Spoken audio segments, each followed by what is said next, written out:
Bien, amigos, y ya estamos conectados con ustedes a través de nuestro espacio desde USA, a través de nuestro canal en YouTube, Venezuela USA ORG, todo pegado. Agradecemos, por supuesto, como siempre, la sintonía, no solamente la sintonía, sino que constantemente pues, se están suscribiendo cada vez más amigos a través de nuestro canal YouTube, que, bueno, es paralelo, pues, por supuesto, a nuestra website desde aquí, desde la Florida, venezuelausa.org. Hoy, por supuesto, como siempre, un amigo de la casa, como es Antonio de la Cruz, ¿no? Director ejecutivo de Interamerican Trend y también del Centro de Estudios, miembro del Centro de Estudios Estratégicos internacionales, ¿no? Y con él vamos a estar comentando un poco la noticia que se ha venido generando con respecto a Venezuela y también de los Estados Unidos, porque estamos hablando de una extradición, y que tiene que ver también, que le da el título a su último artículo, ¿no? Publicado por diferentes medios, que tiene que ver con tanto con Alex Saab como con el Pollo Carvajal. Él dice, el señor que tenemos sentado a nuestro lado, que estos personajes son una línea roja en la negociación marcada por el síndrome de Estocolmo. Pero me llama la atención que por fin vemos que en el análisis que se viene haciendo de Venezuela ya comienza a se le empieza a dar forma a la situación real que estamos viviendo en el país y divide un poco entre secuestradores y rehenes, ¿no? La situación que se está viviendo en Venezuela, o secuestradores y secuestrados. En este caso, los secuestrados serían los opositores que estarían buscando la libertad desde hace más de un lustro por culpa de los captores, que serían el cabellomadurismo, que creen que el mecanismo idóneo para lograrlo son unas elecciones libres y justas, pero los jefes de la banda criminal perderían así la fuerza para seguir sometiendo a todos los venezolanos, tanto fuera como dentro del país. Muy buena. ¿Cómo te encuentras, Antonio? Muchas gracias, Damaso, por la invitación a tu programa. Mira, preocupados estamos porque vemos que, bueno, además de esta situación, de este síndrome de Estocolmo, de esta angustia, secuestradores, rehenes, que ya se ha implementado en el país desde hace mucho tiempo, esta situación con respecto a estos personajes, ¿no? Ya uno estaba capturado en Campo Verde, al Pollo Carvajal, dicen que, bueno, un operativo de inteligencia, que no sé si fue de la CIA o de la policía española en Madrid, pero un poco parece que, o no sé si están jugando adelantado, todo parece indicar que se va a generar una extradición. El gobierno hace presión, el gobierno español inclusive no termina de dar muestras de dar esa extradición, y tampoco parece importar mucho la situación en Cabo Verde. ¿Cómo estás viendo tú, desde tu óptica, esta situación? Tanto el Pollo Carvajal como Alex Saab son dos miembros de la banda criminal que en Venezuela se montó como una estructura desde 2004 con Chávez en la presidencia y hoy con Maduro en el poder.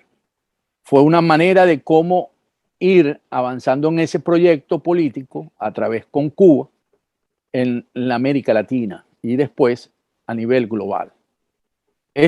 Lo importante del Pollo Carvajal es que el Pollo Carvajal tiene la primera parte de esa historia, es la historia de la de Hugo Chávez. Él estuvo de jefe de la inteligencia militar por 8 años, 10 años, porque él conoce cómo se armó ese tinglado y todas esas redes, porque Chávez apoyaba en ese momento, o apoyó en ese momento, a la FARC, las Fuerzas Armadas Revolucionarias de Colombia, en una lucha que tenía él ahí, ¿verdad?, contra el presidente Álvaro Uribe, y llegó hasta decir que Venezuela colindaba, sus límites en la frontera con Colombia era con la FARC. No con Colombia. No con el Estado colombiano. Entonces, ¿qué ocurre? En esa manera, para poder financiar ese grupo guerrillero, se usó la droga como el mecanismo de financiamiento, y por eso surge lo que se ha denominado el cartel de los soles. Y eso Hugo Carvajal le toca y lo conoce. Y ahí entonces vemos como los que están involucrados, los por eso se llama el Cartel de los Soles, los generales que en ese momento forman parte y empiezan a coger las rutas del narcotráfico que van de Colombia. Y a traicionar a los narcotraficantes que habían Por protegido. Por eso, cogen la ruta. Y esa política, que fue una política exterior, también en ese momento era canciller Nicolás Maduro. Entonces, vemos cómo esa primera parte, ¿verdad?, que fue lo que inició con Hugo Chávez, después sigue con Maduro, pero en una nueva estructura, si bien es cierto, es el narcotráfico con Hugo Carvajal, a cambio de eso le daban también, se supone, armas a las Fuerzas Armadas Revolucionarias de Colombia. Entonces tenemos toda una situación de con Maduro, cambia, porque viene la caída de los precios del petróleo, hay un colapso de la economía, a Chávez le tocó el boom petrolero, y entonces con Maduro lo que se da es todo un andamiaje para lavar dinero a los grupos, ¿verdad? Como sigue siendo la FARC, pero como Hezbolá, como los grupos terroristas. Entonces aquí hay la otra parte que es la que tiene Alesab, que conecta con toda esa ramificación nueva internacional con grupos mafiosos en Rusia, en Irán con la gasolina, en los Emiratos Árabes Unidos, en Turquía, y entonces vemos toda esa conexión. Con el pollo podemos ver España, porque Hugo Chávez apoyó a Podemos y todos los recursos que le puso al Partido Socialista Obrero Español a través de Sánchez y a través de Zapatero, y entonces vemos cómo cada uno de ellos tiene una parte de la película, y cuando tú la conectas, las dos, te va a dar el estado criminal que Venezuela existe. La serie completa, el seriado completo de este narco y paraestado, ¿no? Prácticamente. Sí. Mira, pero por cierto, nos llama la atención cómo esto, entonces, esta trama, de alguna manera afecta el tema de las negociaciones, que es el presente, ¿no? Y surge un disparate que parece indicar o anunciar la patada a la mesa que tiene previsto dar el gobierno al tema del diálogo y las negociaciones en México, al tratar de exponer o plantear el ingreso de Alesab al tema del diálogo y la participación libremente allí en las negociaciones. Entonces, ¿qué ocurre? Que al ser solicitados por la justicia de los Estados Unidos, ambos personajes, el régimen de Maduro, en este caso, se pone en la defensa y busca mecanismos para poder evitar, ¿okay? Yo he estado pensando que estamos en un proceso similar a lo que ocurrió con los extraditables en Colombia, los narcos. Cartel de Medellín y el cartel de Cali. Ajá, que ellos no querían por ninguna circunstancia que los trasladaran a Estados Unidos porque saben que aquí la justicia se cumple y que después cuesta mucho salir, mientras que estando en sus países están dispuestos a pagar su condena en sus países porque saben que tienen otras oportunidades. Entonces aquí vemos que aquí no tanto porque ellos quisieran, sino que al tener procesos abiertos en Estados Unidos son extraditables, igual que los que se quedan en Venezuela. Por ejemplo, Tarek, el Alzheimer, Diosdado, Maduro, ¿verdad? Tienen procesos abiertos aquí y por lo tanto ellos son posibles candidatos a ser extraditables también. Lo interesante es que ya uno de esos que está allí, que es el general Cliver Cordones, ya llegó a un acuerdo con la fiscalía, o sea que él va a colaborar y va a empezar a contar, y esa es la parte que le corresponde contar, es la parte de la FARC, del narcotráfico, la misma parte que le toca contar al pollo, y ahí sabemos que está, ¿verdad? Diosdado y está toda esa gente que supuestamente está metido en el negocio. Con toda y Rodríguez Chacín y todas estas expresiones que hemos estado entonces viviendo. Ya tienes el primero que empieza a colaborar con la justicia, de los Estados Unidos a aportar información para llegar a cortar la sentencia, entonces su posible sentencia. Entonces, Ahora, ¿qué tenemos? Tenemos un momento donde ninguno de los que estén involucrados en estos negocios quieren que se sepa que están, ¿verdad?, vinculados a los negocios en la que el narcotráfico y el tramado de todo lo que fue la corrupción del lavado de ahora, dinero con Alex Saab. ahora Antonio, estamos hablando con Antonio de la Cruz, director ejecutivo de Interamerican Trend. ¿Qué le interesa más a este grupo que usurpa el poder en Venezuela? A este grupo criminal que usurpa el poder. Obviamente no le interesan las negociaciones. ¿Qué es lo que están buscando ellos con las negociaciones? Bueno, bajar las sanciones, ¿no? Tratar de tener una especie de túnel de comunicación con el actual gobierno de los Estados Unidos. Inclusive ya plantean embajadas y todo, intercambio de embajadas, ¿no? Y de encargados de negocio. O, bueno, hacer una retirada y resguardarse ante esta situación que, por cierto, ya hablaste de Colombia. Esto generó una guerra civil en Colombia, de mucha violencia con carros bombas, si te recuerdas, ¿no? Sí. 5 o 6 años para, que los mantuvo desde, aunque no eran el Estado, pero tenían un paraestado prácticamente estos grupos narcotraficantes. Podría pasar eso en Venezuela también, ¿no? Ojalá que no. Pero bueno, eso es una situación bastante peligrosa. Y también me llama la atención justamente que todo el mundo parece digamos, esa captura del pollo Carvajal parece un poco mediático o de show. Es decir, obviamente este señor estaba protegido tanto por el actual gobierno español como por Podemos. De hecho, él está amenazando tanto al gobierno español como a Podemos, como a otros países que de alguna u otra manera son socios de este régimen, con hablar a Estados Unidos su participación en todo este tramado complicado del narcotráfico y el lavado de Venezuela.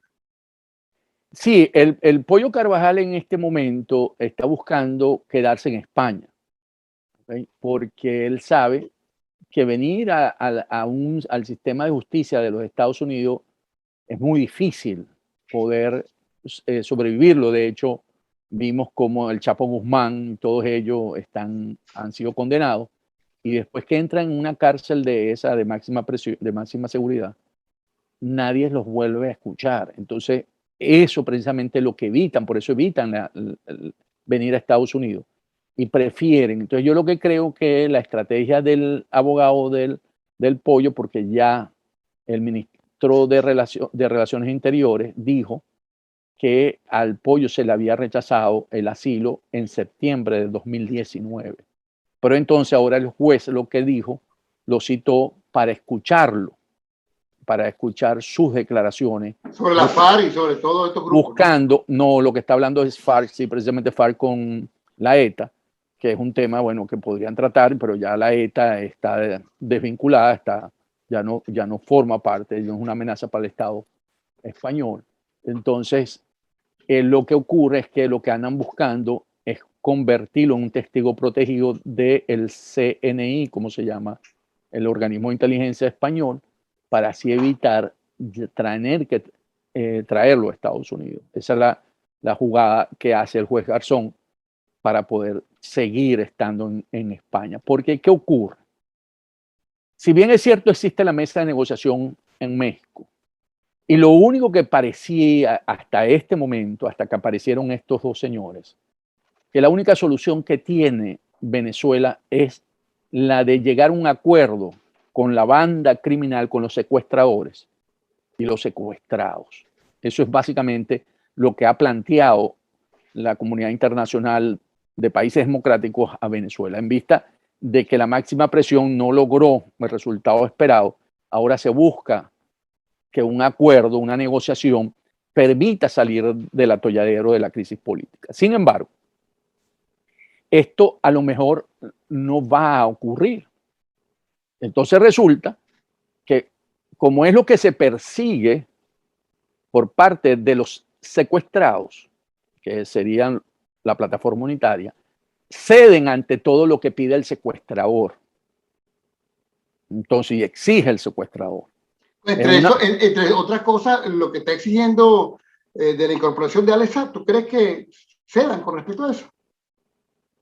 Ahí hay que montar un escenario, Damaso, que es el siguiente.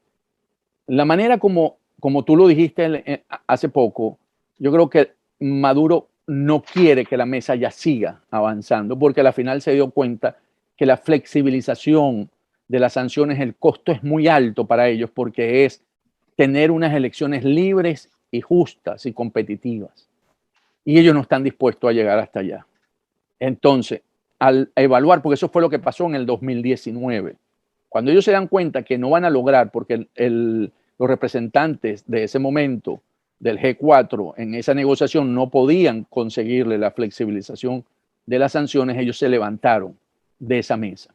Y ese fue un fracaso para el Reino de Noruega. El Reino de Noruega tiene mucho que apostar aquí y no quisiera volver a fracasar, pues todo su prestigio nuevamente. Entonces, aquí hay otro elemento más que juega a favor de que vamos a sostener esto, vamos a manejarlo. Y la manera como yo te digo que tenemos que visualizarlo es que yo creo que Alex Saab lo van a hacer presente de manera virtual, a través de un Zoom, una conference call. Y ahí vamos a ver si realmente la plataforma unitaria, ¿qué va a hacer? Si sigue en la línea que ha venido sosteniendo Gerardo Blay, nosotros no vamos a hacer diplomacia de micrófono y nosotros queremos y mantenernos aquí. En ese momento, si no tiene una propuesta concreta o no se ha conversado, porque recordemos que la próxima semana, esa reunión en México, el 24 de septiembre, va a ser muy difícil, porque el reino de Noruega puede ser que mire para el otro lado y diga, bueno, que no sé qué, y estos a la final van a tener que ver, porque lo que quiere Maduro básicamente es que dé la patada a la mesa la plataforma unitaria. Correcto, por eso la presión. Bueno, todo también indica que Maduro no percibe ninguna amenaza creíble con respecto pues, a lo que muchos creen, que bueno, que con esto van a conseguir la presión para ir a unas elecciones presidenciales y a repetir las parlamentarias. Todo parece indicar que no es así. Maduro lo que está buscando es, bueno, beneficiarse un poco para obtener más poder, pero en ningún momento todo esto parece indicar, al decir esto de Alex Saab, de involucrarlo, esto parece indicar que para nada siente es una amenaza en este momento los planteamientos que hacen creer a los venezolanos que están en juego dentro de la mesa, como es la presión hacia unas elecciones presidenciales o a unas elecciones parlamentarias y una eventual salida de este grupo criminal. De hecho, voy a enlazar la otra pregunta que tenía, el otro escenario.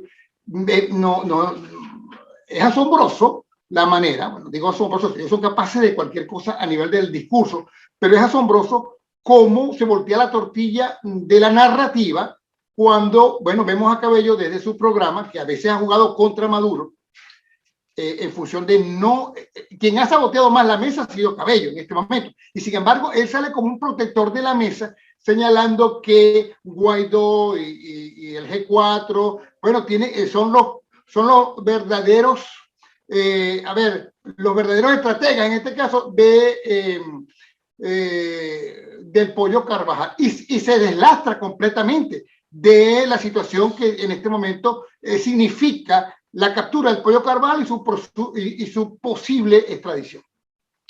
Tú sabes que uno de los más afectados con la captura del Pollo Carvajal son los hermanos Cabello, porque él le conoce mucha información a los dos. Bueno, fíjate, incluso, espera un momentico nada más. Ahí está el video. Regresamos del video para que nos plantee lo que nos dicho justamente. Entonces, ¿qué ocurre? En ese momento que Diosdado es alguien que busca siempre la supervivencia y sabe cómo ir más allá, él se agarra del salvavidas de la mesa de negociación. Él sabe que la mejor opción ahorita ante estos dos eventos del Pollo y de Alex Saab es la mesa de negociación. ¿Por qué?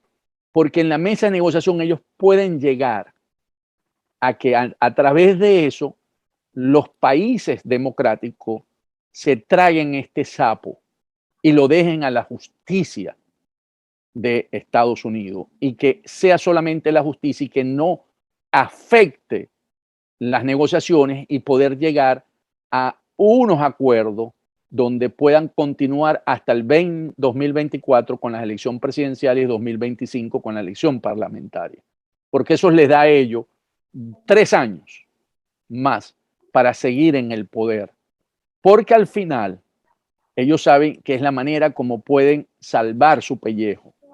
Entonces, por eso oímos a Diosdado diciendo que la plataforma quiere sabotear el diálogo. No es que la quiere sabotear, es que es muy difícil cuando tú le presentas a un hombre como Alex Saab, buscado por la justicia de los Estados Unidos, que ha manejado situaciones de los fondos del país a través de las cajas CLAPS y de la gasolina y el manejo del oro, cómo tú te sientas con alguien de esa categoría. No es fácil, Damaso. Y entonces, yo lo que creo es que van a ir a México. Yo estoy seguro que la delegación del régimen va a ir a México. Van a tratar de hacer algo con Alex Saab para generar ese ruido. Y creo, por lo que he visto el comportamiento hasta ahora, de lo que ha ocurrido con la salida de Carlos Vecchio, con los 2 primeros acuerdos parciales, en la que básicamente van a aceptar de alguna manera, a lo mejor no en la misma sala, a lo mejor lo ponen en una sala anexa, como lo hicieron. ¿Tú te acuerdas en una reunión que llamó ¿cómo se llama? El presidente de PDVSA en ese momento, Tarek. Rafael Ramírez. No, Tarek el Alzheimer. Ajá. Tarek el Alzheimer actual. Cuando él quiso ver cómo manejar los bonos, que él llamó una reunión a Caracas, los representantes, los bonos PDVSA de los fondos estadounidenses que fueron, no podían reunirse con él. Entonces, ¿qué hicieron? Tenían a los que podían en una sala y a él en una sala continua para no evitar que puedan ser señalados esto. Entonces yo lo que estoy viendo es que algo de eso podría ocurrir. Va a ocurrir. Bueno, pero si eso ocurre, vamos en el supuesto que eso ocurra, sería un triunfo político solamente la participación de Saab. Es que eso es lo que buscan. Eso es lo que buscan. Y por eso yo digo que en la mesa de negociación está marcada por el síndrome de Estocolmo. Ha habido ya tanto tiempo. ¿Por qué? ¿Porque tienen las manos atadas o porque realmente tenemos una oposición enamorada del oficialismo? Porque el síndrome de Estocolmo básicamente lo que hace es que te pone, ¿verdad?, en una condición de aceptar, vincular al otro, ¿verdad? Represor. Por el trauma del cautiverio, básicamente. Hay un vínculo, se crea un vínculo positivo hacia los secuestradores, como una respuesta a ese trauma. Cuando lo vemos en ese sentido, porque hubo 2 declaraciones, Damaso, contundentes, la de Freddy Guevara, en la que él dijo, hay que romper el círculo vicioso, tiene que parar.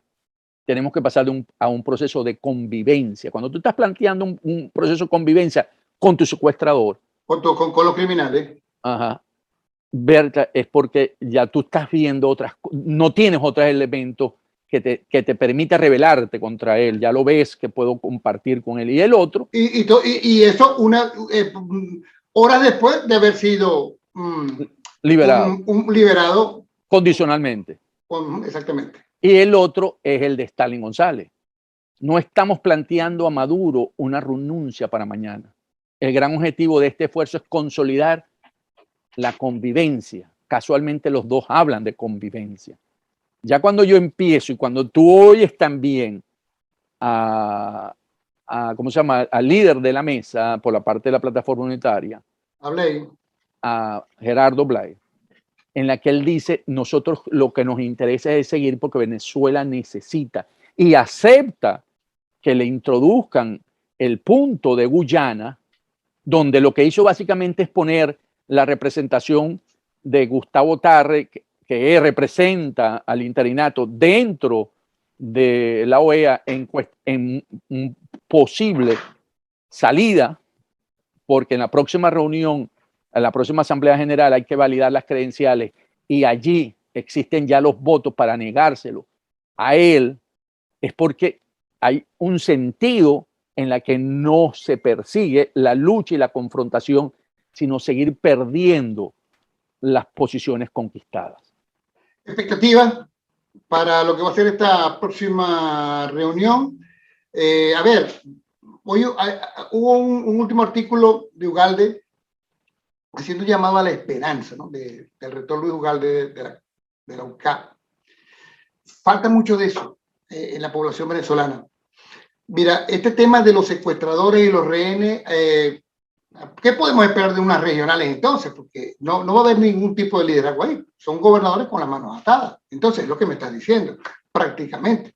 Entonces, a ver, ¿qué expectativas podemos esperar los venezolanos? ¿Qué expectativas podemos tener con respecto a las próximas semanas?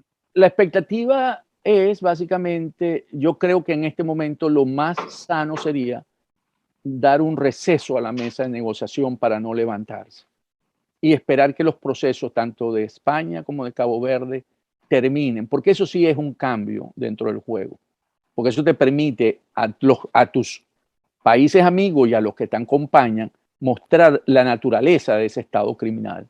Y después del último informe de la Comisión Independiente de Derechos Humanos de la ONU, también. Entonces yo creo que eso te da un repensar la situación para enfrentarla. Por supuesto, va a estar encaminando la elección regionales. Yo estoy pensando que debería haber un receso por lo menos de 2 meses. ¿Para las elecciones regionales? No, para la negociación. Volver a la mesa. Y que se lleven a cabo las regionales. Y que sucedan las regionales y que realmente si hay un compromiso real de Maduro, porque el costo de Maduro para flexibilizar las sanciones es, él tiene que mostrar la parte democrática, la parte de cómo se resuelve, y eso se puede mostrar a través de las elecciones. Si eso sucediese y tú tienes ya resuelto que no te perturbe dentro de este mundo las extradiciones o los extraditables, yo creo que es una manera de verlo de tú a tú y empezar a ver al secuestrador con el rostro que es y no verlo como que es mi única opción para seguir viviendo y poder vivir de una manera más decente. Después de estas elecciones regionales está el tema del agotamiento del interinato por parte que tiene Juan Guaidó. ¿Incidiría también esto? ¿Podrían tomar una decisión? Hay unas amenazas por allí de por medio. Si esto continúa el camino que está, y decimos y van al 24 y no hay, y siguen, yo creo que el futuro del interinato terminará el próximo año. El próximo año, no este. No, porque el ciclo, acordate que viene con la asamblea, ¿no? Entonces, como el 5... O sea, pero estamos hablando del próximo año en sus inicios. En enero del próximo año. En sus inicios del próximo año. El tema de la Corte Penal Internacional podría ser, digamos, una de esas barajas que pueden salir en una mano. Fíjate ahí, ¿no? Con la Corte Penal Internacional. El próximo tema a la que van a llegar a un acuerdo parcial es en la reinstitucionalización del sistema judicial venezolano. Eso, por supuesto, no afecta a los procesos que están hoy en la CPI, pero sí al fiscal, porque el fiscal Khan puede tomar consideración que el Estado venezolano está planteándose una reinstitucionalización de la justicia y que habría que darle chance y poder tomar un poquito más de tiempo el que si hay con los hechos de lesa humanidad, abrir la investigación.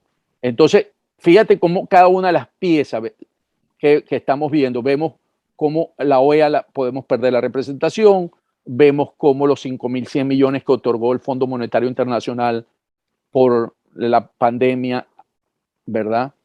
para hacerle frente a en los países, en todos los países del mundo. A Venezuela le correspondió 5.100, ya fueron registrados en el Banco Central, ¿verdad? Ya tienen unos 5.100 millones, que eso es cash, eso es dinero, eso son reservas. Vemos cómo ahora van a hablar de restitución para meterle un poquito más de larga a la apertura del juicio de lesa humanidad. Vemos cómo el pollo puede ser que se quede en España y por lo tanto no viene a Estados Unidos. Y como el tema de Alex Saab también podría... Y vemos cómo lo de Alex Saab lo están dilatando y dilatando más. Bueno, y por eso yo hablo de 2 meses, porque en 2 meses ya tú tienes el panorama claro de todo, de la CPI. Estaremos pendientes, Antonio, pero estamos en la expectativa y bueno, la gente tiene que sacar sus propias conclusiones de todos estos puntos interesantes que tú justamente en esta conversación has planteado. Muchísimas gracias, Antonio. Antonio de la Cruz, director ejecutivo de Inter-American Trends, amigo analista, uno de los analistas más solicitados para un poco dar lectura a la situación complicadísima que tenemos en este momento en la política venezolana. Muchísimas gracias, Antonio. Muchas gracias. A ustedes, amigos, muchas gracias por su sintonía. Sigan apoyándonos a través de suscribiéndose, por supuesto, a nuestro canal Venezuela USA ORG, todo pegado, y por supuesto también de la página venezuelausa.org. Muchísimas gracias.